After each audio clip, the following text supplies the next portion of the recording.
it's me, MC of Healthy by George. I come to you every Thursday and Sunday. And here it is, we talk about all things to help us live longer in our mind and our body.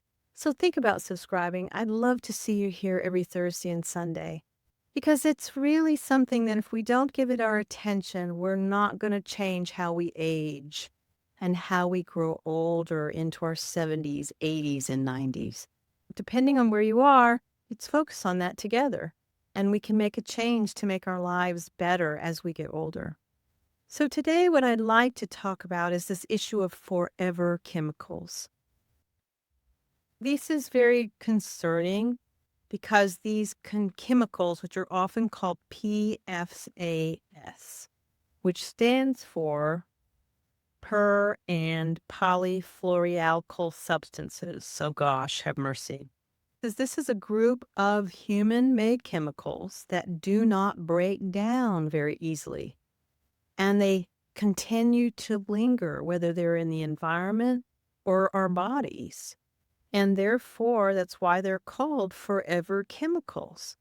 And that they accumulate the more we expose ourselves to them over time.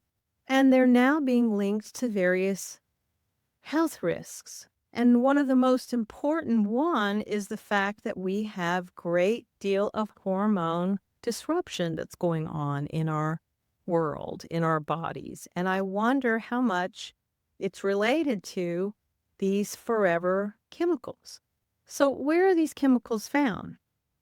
They're widely used in products that are waterproof or somehow grease resistant, or it has some stain prevention on fabric, or it has some kind of heat resistance, like it has a fire retardant. All of these are considered products that have these forever chemicals in them. And so what is that? Non-stick pans, which is Teflon, waterproof and stain-resistant kind of fabric, such as Gore-Tex, Scotch Guard, Stain Master. Those have forever chemicals on. And then the fast food packaging. Let me tell you something. This one blew my mind. I had no idea that some of the fast food wrappers or some of the fast food, like the Chinese containers, the black containers, or if you go in and get those roasted chickens and they're in a black container, these black plastics, oh God, they're made from things that contain these forever chemicals in them. And if you have heat applied to that black plastic, those forever chemicals leach or move into the food product, and then you consume it. You know what? That's crazy. We can't do that. I got rid of everything that was black. I got rid of all my black containers. I got rid of all my black serving tools. I had a spatula or a spoon. I can't remember the other black things I had. And it was just even microwave popcorn bags. Apparently there's some coating inside the bag or some coatings in some kind of tin cans. Those all have potential forever chemicals. And this is the other thing. There's some things in our homes that fight fires, and those have some kind of foaming agent that has forever chemicals in it. Some of our cosmetics, like waterproof mascara, like I'm starting to look at all of my cosmetics to see what's in them. What am I putting on my skin? What am I putting in my eye? What am I putting on my lips? I've really taken a deeper dive into these products because seriously, our environment, we are surrounded by forever chemicals. We can't avoid them. They're everywhere. But what we can do is try and be mindful of the things that we have choices over, clearly, so that we can move towards having less exposure to these forever chemicals. Because, listen, we don't need any more disruption of our hormones and of our immune systems than we already have by our highly processed foods or sleep disruption because we're in menopause, or we just don't need it.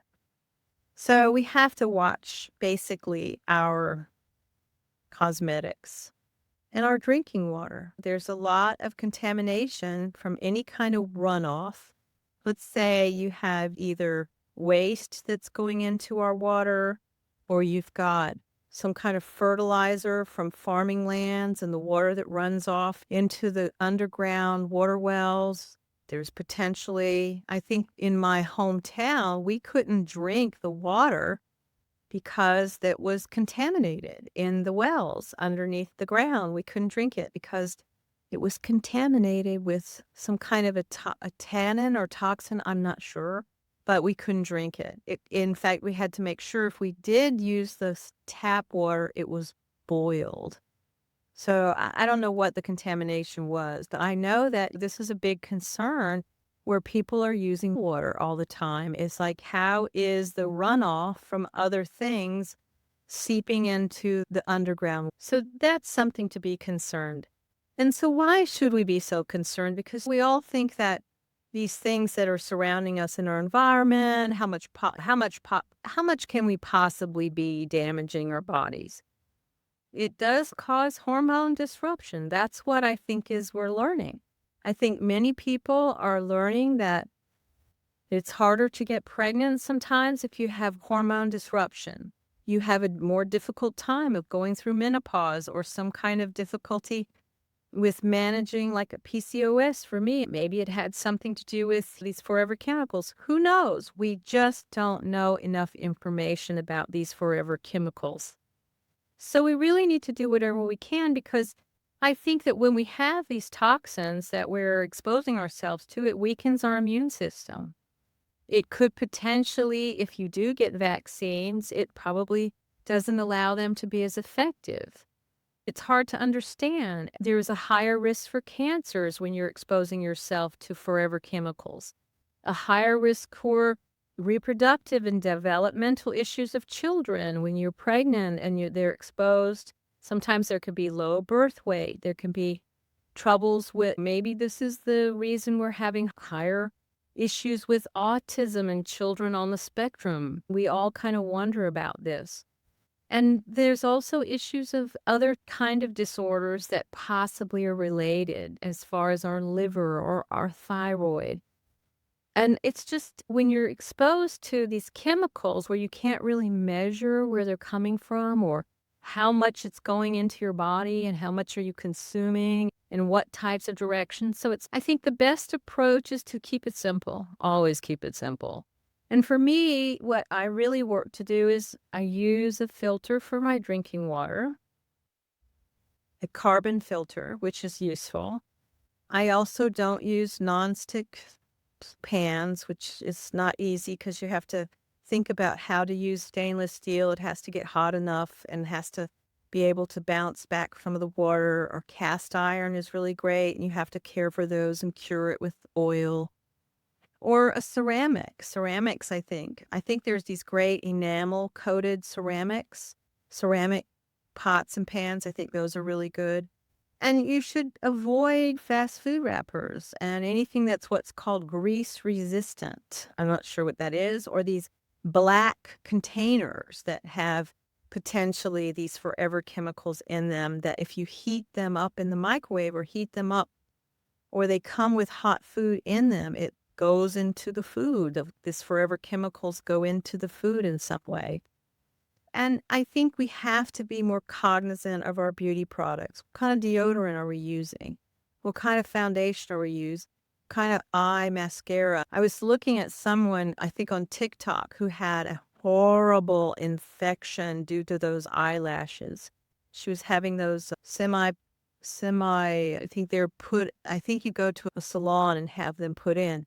I'm telling you, what are they made of? What about hair that you're getting from another country? Is it toxin-free? Is it healthy? Where is it coming from? Clean products, and how are they being produced and what's in them, labeled? We have to look at these labels. And then think about our clothing and the furniture that we get. Maybe we have to wash our sheets before we put them on the bed. Don't take them just directly out of the packaging and put them on the bed. We got to wash them and maybe clean out any cleaning toxins that may be on these sheets from the factory. washing everything maybe before you put it on your body. You don't want everything that was coming from the factory somehow exposed to your skin. I think we have to keep thinking to ourselves when we look at the products that we use every day. Does it say that it is PFAS free?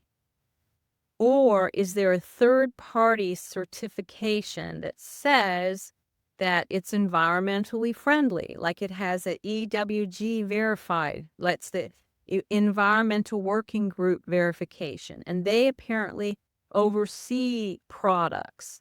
There's also what's called Green Screen certified, and they were found on things like cookware and textiles and cosmetics, that they verify that there's no PFAS, these forever chemicals.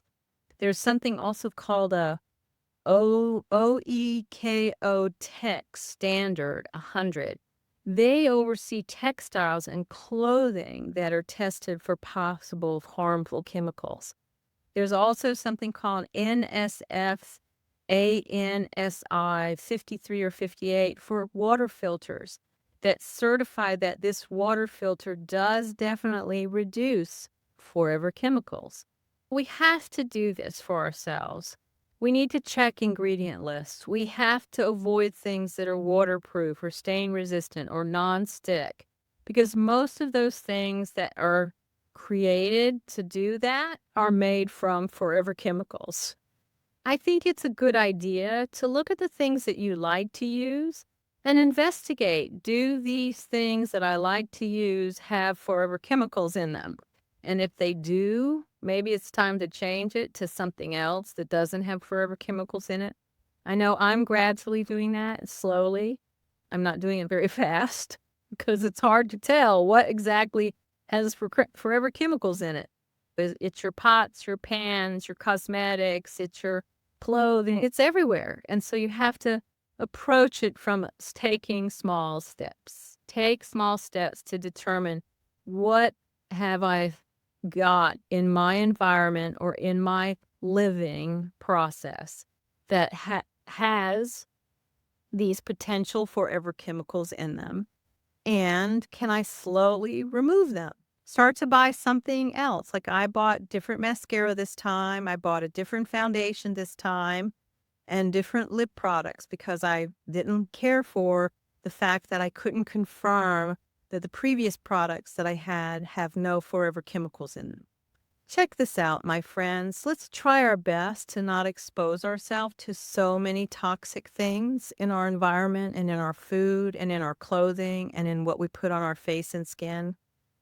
Let's work together towards this so that we can have the healthiest environment, so that as we get older, we're able to stay strong and mentally functioning well into our much older years. We have this one precious life. Let's live it to the fullest. Be well, my friends, and check me out here every Thursday and Sunday, and please think about subscribing. We'd love to see you here. Be well. Bye-bye, and stay away from those forever chemicals. Bye-bye. So thank you so much for joining me at Healthy by George. I hope you found the information inspiring and that it encourages you on your wellness journey. Because remember, your body, your well-being are our most precious gift, and every tiny action taken daily can make a huge difference. I hope the information here is educational purposes and is not meant to replace your medical care. See your doctor and talk about what works for you. If you enjoyed today's content, don't forget to give it a thumbs up and subscribe to my channel. Your support means the world to me, and it helps me continuing creating content that inspires and empowers you to live your best life. Goodbye for now, and join me again at the next Healthy by George.